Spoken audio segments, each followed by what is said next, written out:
Assalaamu calaykum waraxmatullaahi tacaala wabarakaatuhu. Kulanti wacan oo wanaagsan daawadayaal ku soo dhowaada muuqaal cusub. Caawo waxaan qaadanaynaa faa'iidooyinka caafimaad ee laga helo biyaha caadiga ah ama cabitaanka caadiga ah.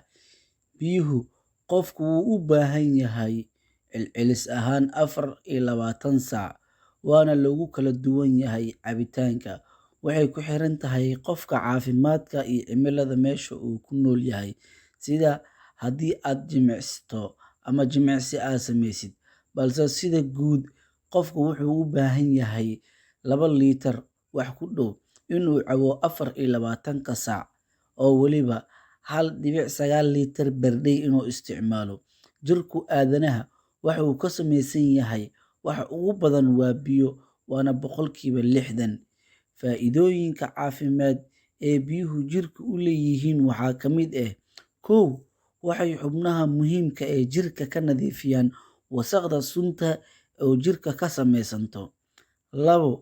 Waxay unugyada gaarsiiyaan cuntada shidantay. 3.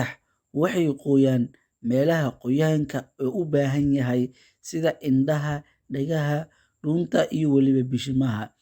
Guud ahaan faa'iidooyinka jirka, maadaama uu ka samaysan yahay 60% biyo, waa in ilmaha lagula dadaalaa siinta biyaha ku filan maalintii, ama waa in aad markasto ilmaha yaryarka aad siisaa biyo haddii ay ku weydiistaan iyo haddii aysan ku weydiisan. Halkan ayaan cashirkeena kusoo koobaynaa. Wabillaahi towfiiq.